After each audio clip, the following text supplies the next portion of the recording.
बच्चे में ये फीलिंग जाना चाहिए कि मेरे अम्मी अब्बा इस दुनिया के सबसे बेहतरीन अम्मी अब्बा है। इसको जानने के लिए आप क्या करें, बच्चे की क्लास में उसकी टीचर से कहेंगे कि एक्सरसाइज करें। बच्चे से पूछे कि तुमको अम्मी पसंद है या अब्बा पसंद है, तो बच्चा अगर बहुत ज्यादा चालाक होगा तो बोलेगा नहीं दोनों पसंद है, पॉलिटिकल होगा। वरना 80% बच्चों को पता है कि दोनों में से कौन पसंद है। आप देखेंगे बच्चे उसी को पसंद करते हैं जो ज्यादा टाइम देता है। अच्छा, फिर जब बच्चे ने कहा ना अम्मी पसंद है अब्बा पसंद है, तो उससे पूछिए कि अब्बा पसंद क्यों नहीं है। तो बच्चे 90% बच्चे बोलते हैं कि अब्बा घर में टाइम नहीं देते, या अब्बा जब घर में आते गुस्से में होते हैं, या अब्बा के कारोबार के मसले हैं, वो फोन पे लोगों से बात करते हैं तो बहुत गलत तरीके से बात करते हैं। तो ये सारी चीजें बच्चों के सामने होगी तो बच्चे के लाशऊर में बैठेगा कि बाप को क्या होना चाहिए, गुस्से वाला होना चाहिए। चलिए प्रोग्राम को आगे बढ़ाते हुए मैं मधु करती हूँ आज के chief guest doctor Kazim Malik साहब को कि वो स्टेज पे तशरीफ लाए। मैं दरख्वास्त करूंगी जनाब अजहर अली वारसी साहब से कि वो हमारे मेहमान खुसूसी को फेलिसिटेट करें मोमेंटो से।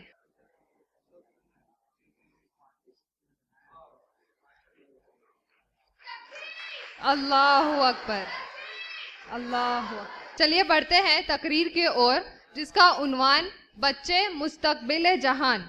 इस टॉपिक पे रोशनी डालने के लिए मैं दावत देती हूँ डॉक्टर काजिम मलिक साहब को।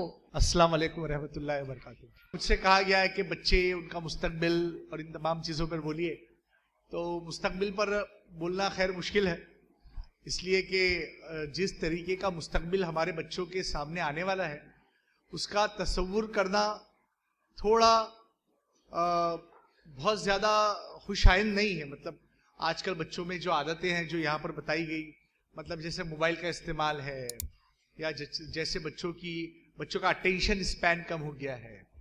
असल में बच्चों का अटेंशन स्पैन इसलिए कम हुआ है क्योंकि मोबाइल में जब आप किसी चीज़ को स्क्रीन पर देखते हैं या यूट्यूब पर देखते हैं, तो आप देखते हैं कि यूट्यूब पर हर 2 मिनट 5 मिनट 10 मिनट के बाद एक एडवर्टाइजमेंट आती है, उसको स्कीप करना पड़ता है। वो स्कीप करने के बाद फिर दिखाई देता है। तो वो जो टाइम है ना, वो बच्चे का अटेंशन तोड़ता है ताकि वो दोबारा उसको अटेंटिव कर सके। जैसे जैसे जमाना आगे चला है बच्चों का अटेंशन स्पैन वाकई में क्या हुआ है, कम हुआ है। हम लोग जैसे क्लास में बैठकर आधे घंटे का लेक्चर सुनते थे, 1 घंटे का, अब बच्चों में वो कैपेसिटी नहीं रही है। अब इसमें हमको करना क्या चाहिए, इससे हम सब परेशान हैं। परेशानी की बड़ी वजह यह है कि मोबाइल का इस्तेमाल सिर्फ पढ़ने में नहीं बल्कि और भी दूसरी चीज़ों में हो रहा है।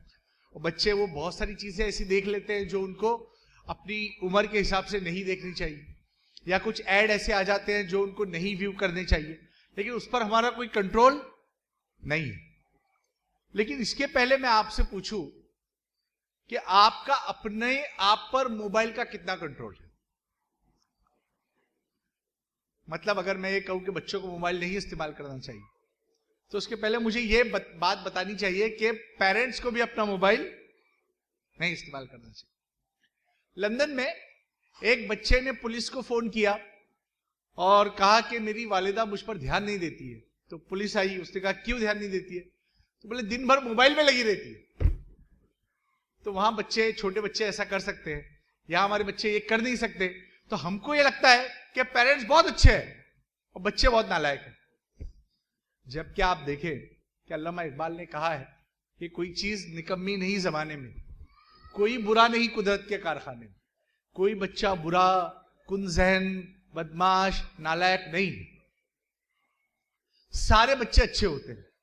उनकी अच्छी सलाहियतों को निखार के बाहर निकालना ये माँ बाप का, असातिज़ा का काम होता है। होता यह है कि वालिदैन को यह समझ में नहीं आता कि उनका पेरेंटिंग स्टाइल क्या है। असल में वालिदैन को पेरेंटिंग स्टाइल के हिसाब से 4 किस्मों में तब्दील किया गया है। एक किस्म वालिदैन की यह है जिसको हम ऑथोरिटेरियन कहते हैं। मतलब ऐसे वालिदैन जिनके घरों में बहुत स्ट्रिक्ट रूल होते हैं, जिनके घर में बहुत हाई एक्सपेक्टेशन होती है, बहुत डिमांडिंग पेरेंट्स होते हैं। ये होना ही चाहिए, खाना इतने वक्त खा ही लेना चाहिए, इतने बजे मोबाइल बंद हो जाना चाहिए, इतने बजे तुमको उठ जाना चाहिए। और उनका फोकस पनिशमेंट पे होता है कि ये नहीं किया तो ये नहीं मिलेगा, पढ़ाई नहीं की तो खाना नहीं मिलेगा, होमवर्क नहीं किया तो मोबाइल नहीं मिलेगा। मतलब पनिशमेंट ड्राइवन रूल्स, हर रूल के पीछे पनिशमेंट, और हर अच्छा काम करने के पहले रिवॉर्ड है। बच्चे को आदत लग जाती है कि अगर मैंने ये काम किया तो मुझे पनिशमेंट मिलेगी, मैंने ये काम किया तो मुझे रिवॉर्ड मिलेगा। इसको अथॉरिटेरियन पेरेंट्स बोलते हैं। इसका फायदा यह है कि बच्चे फौज में जाने की तरह डिसिप्लिन हो जाते हैं। उस बच्चे को आप फौज में भेज सकते हैं, बहुत डिसिप्लिन होता है, 4 बजे रात में उठता है, मतलब वो अगर उस पर नमाज फर्ज ना हो तब भी वो तहज्जुद पढ़ता है। तो ऐसे पेरेंट्स को अथॉरिटेरियन पेरेंट्स कहते हैं। ये लोग अच्छे इसलिए होते हैं कि इनके माँ बाप ने भी इन पर इसी तरह जुल्म किया हुआ होता है, तो वो लेगेसी चलती आती है, बराबर है।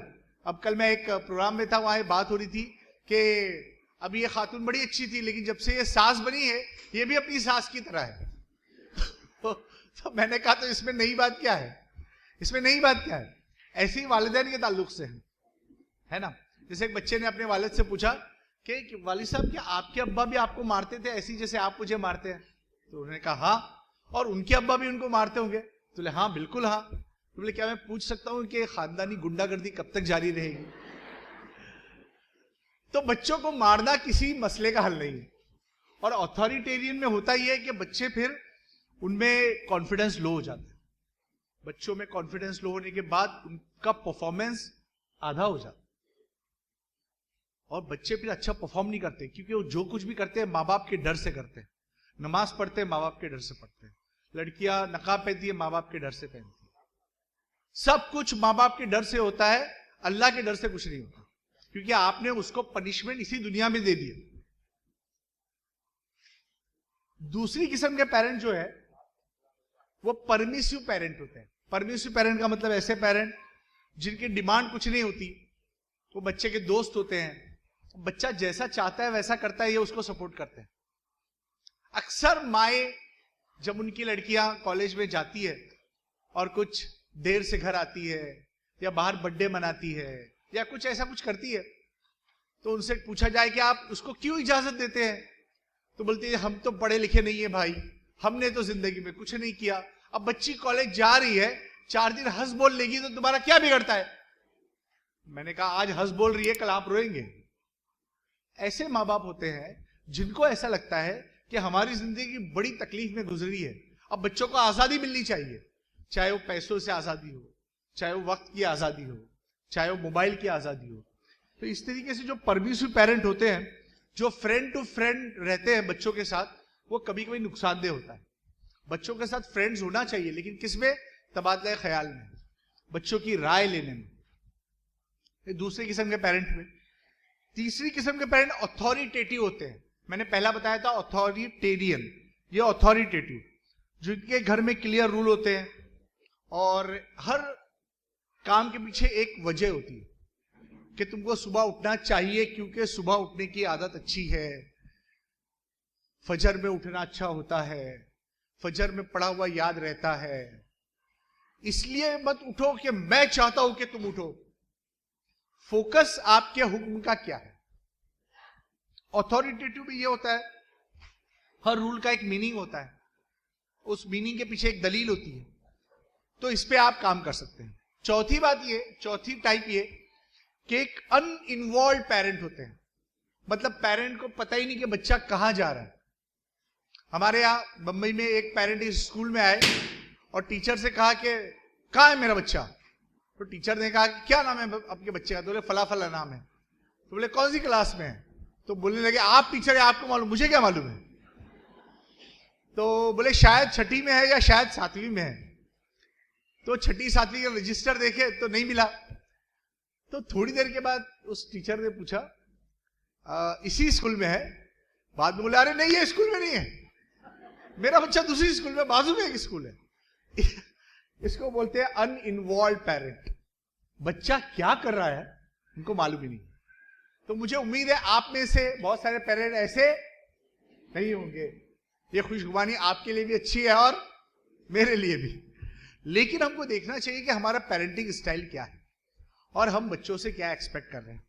अक्सर होता यह है कि हम बच्चों से वो सारी चीजें एक्सपेक्ट करते हैं जो हम नहीं कर सके। मतलब आपको मेरी ये बात अच्छी नहीं लगेगी, लेकिन मैं बोल देता हूं, मतलब क्योंकि अब मैं नहीं बोलूंगा तो फिर मुझको भी ऐसा लगेगा कि ये मैंने क्या किया, मुझे बोलना चाहिए था। क्या होता है कि अभी मुझे डॉक्टर बनना है, मैं नहीं बन पाया, तो मैं चाहता हूं मेरा बच्चा क्या बने, डॉक्टर बने। अब अगर उसमें सलाहियत है नहीं है, मैं नहीं देख रहा। बच्चों की इनबिल्ट सलाहियत देखना चाहिए। इसके लिए सबसे पहला स्टेप क्या है? आपके पास कुछ होता लिखने के लिए तो अच्छा होता, वरना आप YouTube पे इस तकरीर को रिवाइंड करके लिख लेना। सबसे पहला पॉइंट है कि बच्चे का सेल्फ स्टीम बूस्ट होना चाहिए। बच्चे की बेइज्जती नहीं होना चाहिए घर में। बच्चे को इज्जत और वकार की नजर से देखा जाना चाहिए। बच्चे को बार बार ये नहीं बोलना चाहिए कि ये काम मत कर, वो काम मत कर। बच्चे को अप्रिशिएट करना चाहिए। अक्सर बच्चे हमारे पास आते हैं और बोलते हैं हमारी अम्मी कभी हमको अच्छा नहीं बोलती, हमसे हमारी अम्मी प्यार नहीं करती। अब वो माँ रोती है कि मैं तो बहुत प्यार करती हूं, लेकिन मसला यह है कि उसने कभी बच्चे को अप्रिशिएट नहीं किया, कभी बच्चे को गले नहीं लगाया, कभी उसका माथा नहीं चूमा। तो वो बच्चा लो सेल्फ स्टीम का शिकार हो जाता है और फिर वो परफॉर्म नहीं करता, फिर वो डिप्रेशन में चला जाता है। उसको लगता है कि मैं ही बुरा हूं। बच्चों को ये फीलिंग दे कि तुम अच्छे हो। बच्चे को ये फीलिंग ना दे कि तुमको नहीं आता है, तुम्हारी याददाश्त अच्छी नहीं है, तुम्हारी हेल्थ अच्छी नहीं है, तुम सब्जी और रोटी नहीं खाते हो। मैं भी बचपन में सब्जी और रोटी नहीं खाता था, मेरा कोई नुकसान नहीं हुआ। हम पता नहीं क्यों चाहते हैं कि वो सारे काम जो बचपन में हमने खुद नहीं किए वो हम हमारे बच्चों से कराएंगे। ऐसा नहीं होता है। बच्चे बच्चे जैसे होते हैं। आप याद कीजिए, जब आप बच्चे थे तो आप कौन कौन सी बातें अपने माँ बाप की नहीं सुनते थे। वो जमाना तो एक और जमाना था जब हम लोग ब्लैक बोर्ड पे पढ़ते थे। अब तो उनके हाथ में क्या है? मोबाइल है। मोबाइल ने उनको तो क्या, हमको भी दीवाना करके रखा है। हम लोग भी 12-12 बजे तक रात में मोबाइल देखते हैं। सुबह उठ के सबसे पहला काम ये करते हैं कि व्हाट्सएप देखते हैं। तो आप कैसे एक्सपेक्ट करते हैं कि बच्चा जो इसको आपसे बेहतर चलाना जानता है आपकी बात सुनेगा और मोबाइल की बात नहीं सुनेगा? तो उनको अच्छा ट्रीट कीजिए, उनको अच्छे होने की फील दीजिए। इसके लिए जो जो आप कर सकते हैं, उसके पसंद की चीज बनाइए। हफ्ते में एक दिन आप बोलेंगे एक दिन मैं तुम्हारे पसंद का चाइनीज फ्राइड राइस बनाऊंगी, एक दिन तुम मेरे पसंद की करेले की सब्जी खाना। मगर करेले की सब्जी खिलाना बच्चों पे जुल्म है। उनको आप पालक मेथी खिलाइए, दूधी खिलाइए, पर करेला तो बहुत एक्सट्रीम है बाबा। उसकी पसंद नापसंद का भी ख्याल रखिए। चाइनीज ये कहते हैं कि औरतों को अच्छा खाना पकाना चाहिए, कि जो औरत अच्छा खाना नहीं पकाती वो खराब खाना पका के अपने खाविंद और बच्चों की उम्र गोया कम कर रही है। अब किसी खातून को कैसे पता चलेगा कि वो अच्छा खाना पकाती है? तो उसे चाहिए कि अपना बनाया हुआ खाना पड़ोस में दिया करें, क्योंकि पड़ोसी फिर कभी ना कभी चुगली कर देंगे कि वो क्या सब्जी भेजी थी आपने। क्योंकि खाविंद और बच्चे डर के मारे बोल नहीं पाते होंगे, है ना। उसके बाद ये कि उनको कंसिस्टेंट डिसिप्लिन सिखाइए। ऐसा ना हो कि जब आप आए हैं घर में दाखिल हुए तो सब सहम गए, डर गए, अब्बा आ गए, अब्बा आ गए, बंद करो टीवी, बंद करो मोबाइल, छुपाओ, ये बंद करो, एसी बंद करो। ऐसा नहीं होना चाहिए। घर सबके लिए घर होना चाहिए, किसी के लिए कैद खाना नहीं होना चाहिए। अक्सर ये होता है कि घर का कोई बड़ा घर में आया तो सारे लोग डर के मारे घर के कोनों में चले आए। इसको कंसिस्टेंट डिसिप्लिन नहीं बोलते, इसको फोर्स डिसिप्लिन बोलते हैं। डिसिप्लिन ऐसा हो कि आपके घर में दाखिल होते ही बच्चों को खुशी हो, बच्चे बोले कि हमारे अब्बा है, हमारी अम्मी है, इस तरीके से। और ये देखिए कि आप कितना टाइम बच्चों के लिए निकालते हैं। टाइम निकालने का मतलब ये नहीं है कि आप एक दिन आज आ गए, बच्चों के साथ बैठे, उनको कहीं घुमा दिया, एक दिन उनको खूब खिलाया पिलाया जो उनके दिल में था, केक खिलाया, पेस्ट्री खिलाई, चाइनीज खिलाया और आ गए। रोजाना कुछ वक्त बच्चों के लिए निकाले, रोजाना उनसे बात करें, स्कूल में क्या हुआ, टीचर ने क्या कहा, उसने क्या कहा, खेल में क्या हुआ। इससे बच्चे की शेयरिंग की एबिलिटी बढ़ती है। कुछ पेरेंट्स ये सुनना ही नहीं चाहते कि बच्चा क्या बोलना चाहता है। हमारे पास उसको सुनने के लिए टाइम नहीं होता। इसके लिए जरूरी है कि आप खुद भी एक अच्छे रोल मॉडल बने, बच्चे के पास बैठे। आप ये बात याद रखिए, माओ से मैं कहता हूं कि अगर आप दिन में 2000 अल्फाज बच्चे को बोलती है तो रिटर्न में वो 50 अल्फाज भी आपको नहीं बोलते। आप तय करें कि अगर मैं 1000 लफ्ज बोलूंगी तो कम से कम वो 500 वर्ड्स तो बोले मुझको। आदान प्रदान तो हो ख्यालात का। अब बच्चे को ये बोलने की बजाय कि ऐसा मत करो, उसको ये पूछे कि ऐसा तुमने क्यों किया, तो वो बोलेगा, बच्ची बोलेगी। मैक्सिमम जो काउंसलिंग के बच्चे आते हैं उनमें प्रॉब्लम शेयरिंग का है। उनके साथ माँ बाप कोई चीज शेयर नहीं करते, और अपने आप को हम रोल मॉडल के तौर पर पेश करना नहीं चाहते। हम सब ये चाहते हैं कि हमको बच्चे अच्छे मिले, पर क्या ये हमारे बच्चों का हक नहीं है कि उनको अच्छे माँ बाप मिले? एक केस के सिलसिले में एक जज थे मुंबई के धर्माधिकारी, उनके साथ हम बैठे थे और बच्चों की नफ्सियात पे बात हो रही थी। तो उनकी आखिरी स्पीच थी और वक्त खत्म हो गया था। तो ऑर्गेनाइजर ने कहा कि सर एक जुमला आपको बोलने दिया जाएगा, वो खत्म हो गया वक्त। तो उन्होंने कहा कि मैं ये चाहता हूं कि माँ बाप बच्चों को अच्छे अखलाक ना सिखाए, कोई बात नहीं, लेकिन कम से कम अपने बुरे अखलाक से बच्चों की हिफाजत करें। माँ बाप अपने बुरे अखलाक से बच्चों की हिफाजत करें। जैसे कि उन्होंने एग्जाम्पल दिया, बाद में हमने उनसे पूछा कि सर आपका बोलने का मतलब क्या है? तो उन्होंने कहा पेरेंट्स घर में होते हैं, कोई बेल बजती है तो बोलते हैं बच्चों को जाके बोल दो हम घर में नहीं। या पेरेंट्स घर में बच्चों के सामने अपने रिश्तेदारों की, अपने पड़ोसियों की बुराइयां पेश करते हैं, और बच्चे ने माँ बाप को कभी अच्छे हेल्दी कन्वर्सेशन में देखा ही नहीं। हमेशा या तो माँ बाप को किसी की चुगली करते हुए देखा है, किसी की शिकायत करते हुए देखा है, या किसी से लड़ते देखा है। और हमारे यहाँ वैसे भी मियाँ बीवी का बच्चों के सामने आपस में प्यार का इजहार करना ममनू है, ऐसा हम समझते हैं। तो उसमें क्या होता है कि हम बिल्कुल बात नहीं करते, बिल्कुल बात नहीं करते। तो बच्चे को लगता है अम्मी अब्बा में कोई झगड़ा हुआ है, और वो दायमी झगड़ा है। वो कैसा है? दायमी झगड़ा। ये लोग कभी सुलह करेंगे नहीं। बच्चे में ये फीलिंग जाना चाहिए कि मेरे अम्मी अब्बा इस दुनिया के सबसे बेहतरीन अम्मी अब्बा है। इसको जानने के लिए आप क्या करें, बच्चे की क्लास में उसकी टीचर से कहेंगे कि एक्सरसाइज करें। बच्चे से पूछे कि तुमको अम्मी पसंद है या अब्बा पसंद है? तो बच्चा अगर बहुत ज्यादा चालाक होगा तो बोलेगा नहीं दोनों पसंद है, पॉलिटिकल होगा तो। वरना 80% बच्चों को पता है कि दोनों में से कौन पसंद है। आप देखेंगे बच्चे उसी को पसंद करते हैं जो ज्यादा टाइम देता है। अच्छा, फिर जब बच्चे ने कहा ना अम्मी पसंद है अब्बा पसंद है, तो उससे पूछिए कि अब्बा पसंद क्यों नहीं है?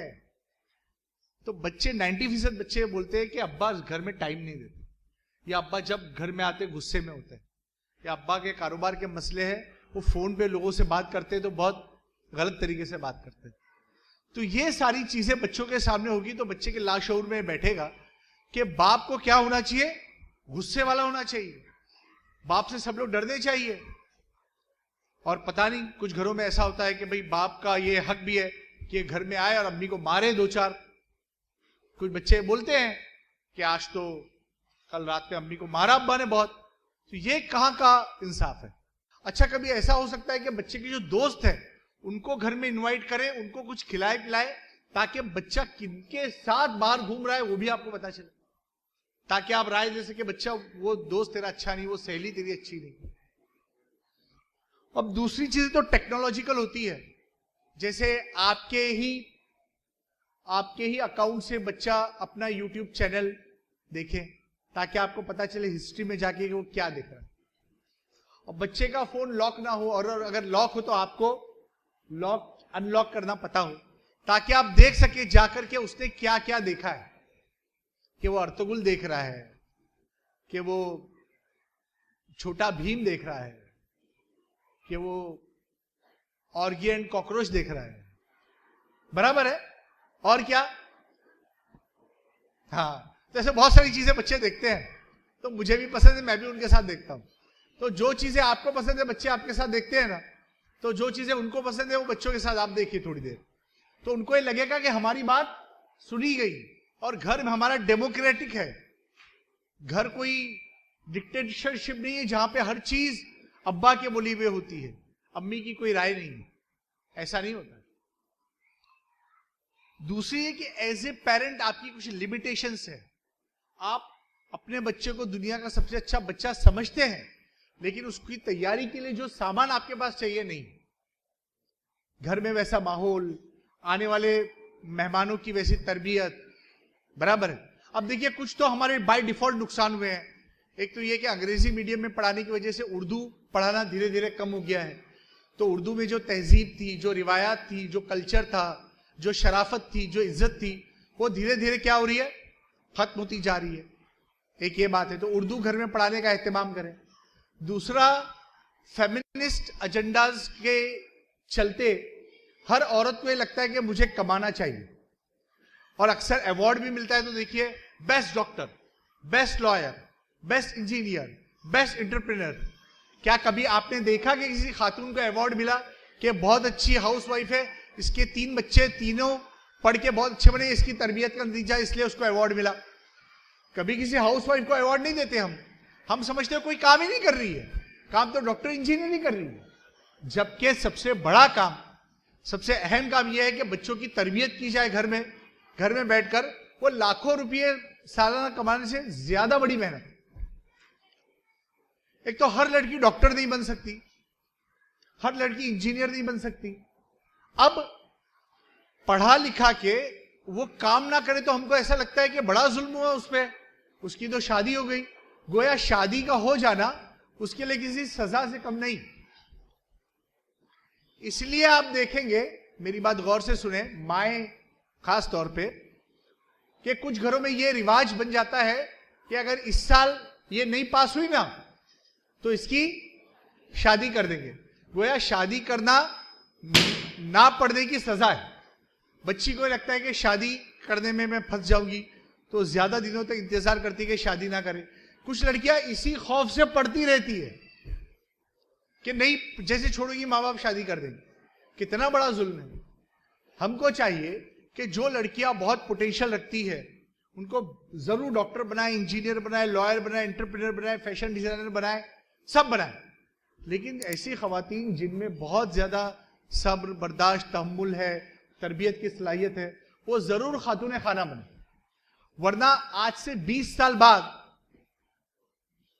आपको शायद ही कोई औरत घर में खाना पकाने वाली मिले। देखिए, मगरिबी माशरा इस बात से परेशान है कि वहां खाना बनाने के लिए घर में ना बाप है ना मां है, और बच्चे पिज्जा और बर्गर खा रहे हैं। हम नहीं चाहते कि हमारा माशरा ऐसा बने। अब जो ये हो गया है कि औरत ही खाना क्यों बनाए, मर्द भी खाना बनाए। हमारी औरतों ने भी इसको एक्सेप्ट कर लिया कि हाँ तुम भी बनाओ, मैं भी काम करूंगी, मैं भी पैसे कमाऊंगी।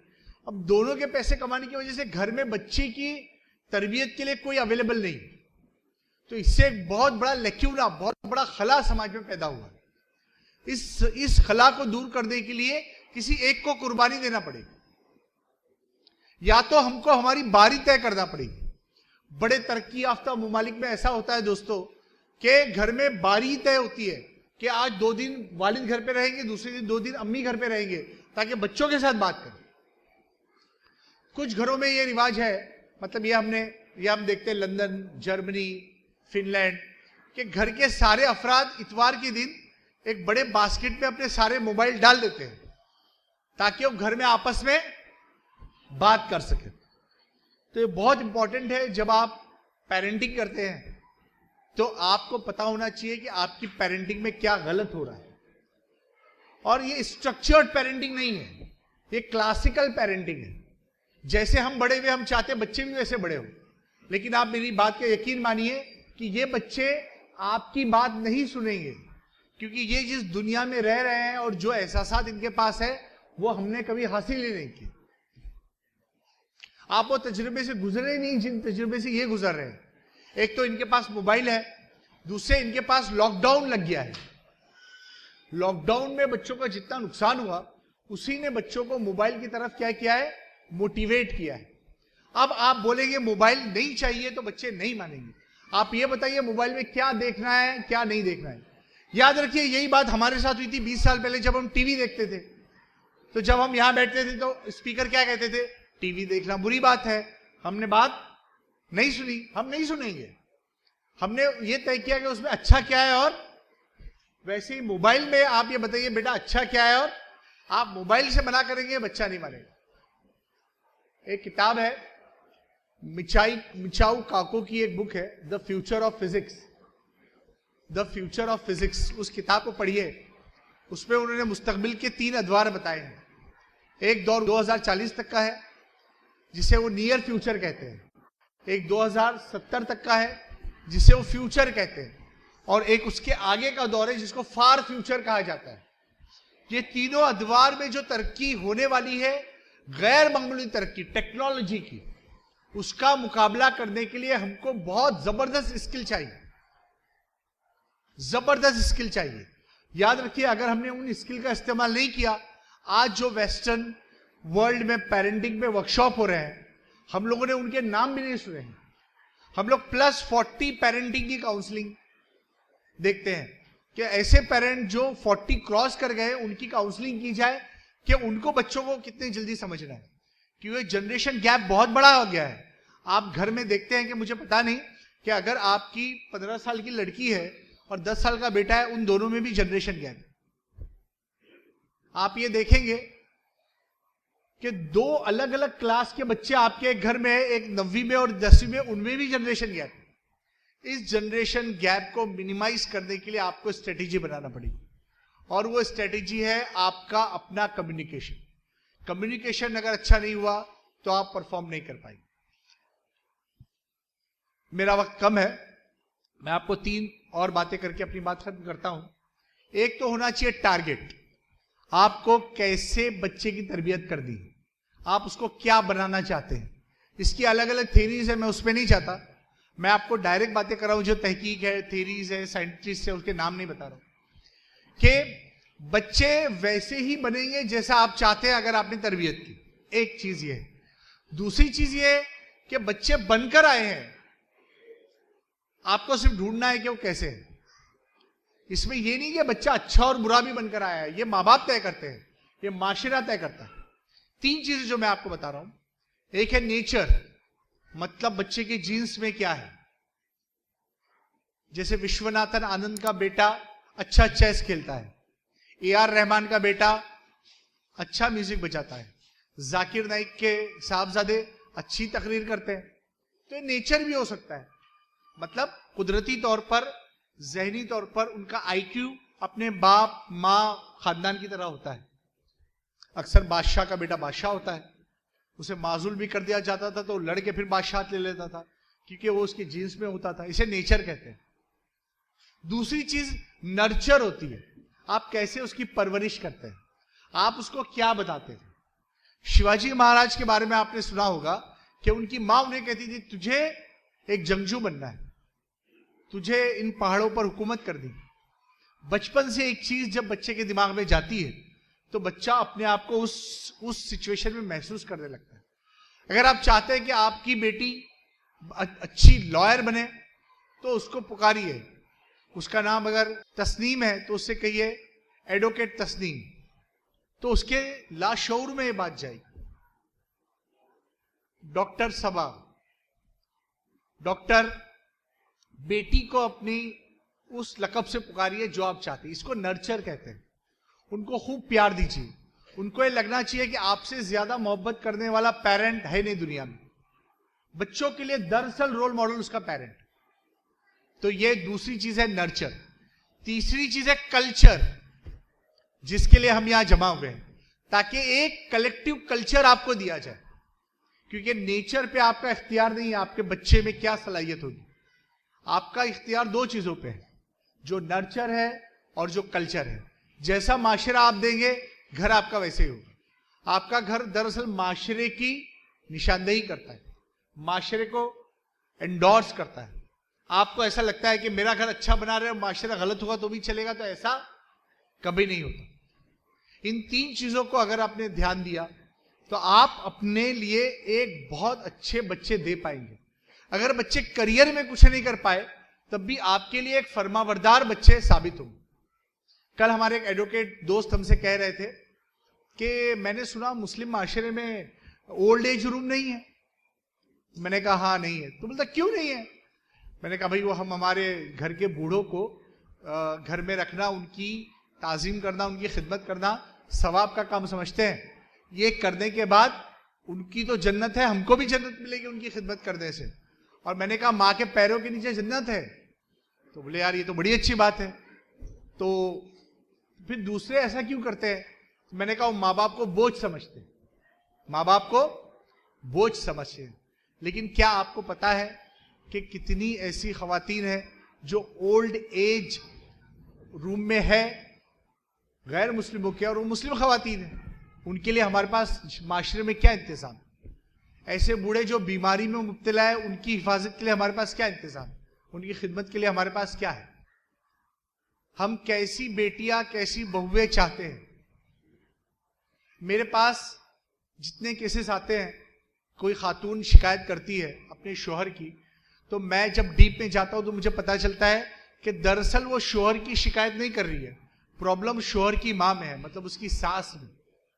तो जब मैं सास से बात करता हूं तो मुझे पता चलता है कि उसकी सास भी ऐसी थी। तो बोलती है कि हम पे कितना जुल्म हुआ पता है, हम चक्की का आटा ऐसा पीसते थे, हम मसाले में वो। तो मैंने कहा वॉशिंग मशीन बेच दो, मिक्सर बेच दो, इस औरत को भी ऐसे ही करने दो, खेत जुतवाओ उससे।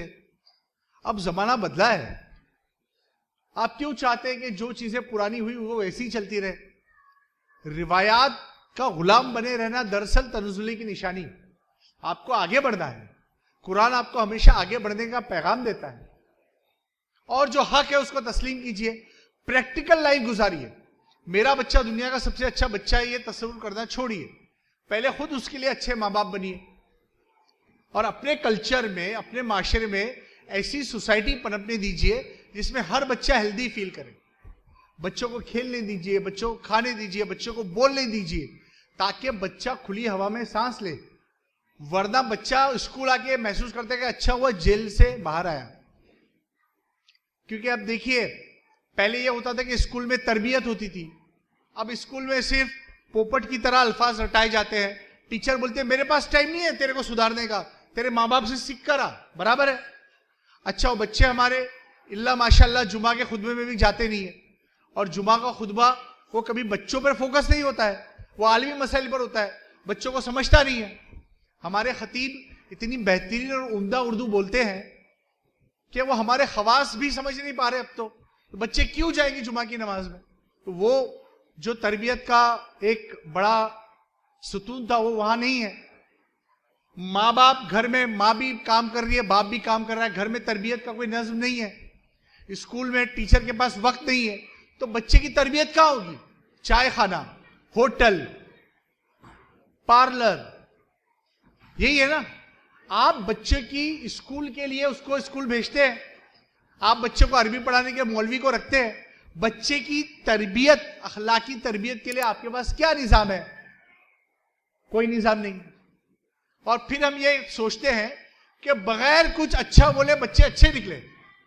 ऐसा दोस्तों कभी नहीं। अच्छी फसल चाहिए तो अच्छा बीज बोना पड़ता है, अच्छा बीज बोने के बाद उसकी देखभाल करनी पड़ती है, उसमें पानी और खाद डालनी पड़ती है, तब अच्छी फसल नमूदार होती है। तो याद रखिए कि बच्चों को अच्छा बनाने की बजाय हमको रिवर्स सोचना है, हमको अच्छे पेरेंट बनना है, ताकि हमारे बच्चे हमें रोल मॉडल समझे। जब आपके बच्चे आपको रोल मॉडल समझेंगे, इंशाल्लाह आपको उसको बताने की जरूरत नहीं होगी कि बेटा ये बात गलत है और ये बात सही। आपको देख के वो सीखते हैं, आपको देख के वो अच्छा सीखेंगे। मैं उम्मीद करता हूं कि ये बातें आपको पसंद आई होगी, और जैसे कि मैं इस प्रोग्राम से बहुत खुश हुआ, बहुत मुतासिर हुआ। मैं चाहता हूं कि इस प्रोग्राम में और अच्छी उम्दगी के साथ इसको पेश किया जाए, पूरे शहर के पेरेंट्स यहाँ मौजूद हो, और ये प्रोग्राम ऐसा हो जिसमें हम हमारे बरादराने वतन के बच्चों को भी साथ में लें। क्योंकि मोबाइल का प्रॉब्लम खाली मुस्लिम माशरे का प्रॉब्लम नहीं है, लड़कियों की बेपर्दगी सिर्फ मुस्लिम माशरे का मसला नहीं है, लड़कियों की शादी ना होना, उनकी बेरा रवी सिर्फ हमारा प्रॉब्लम नहीं।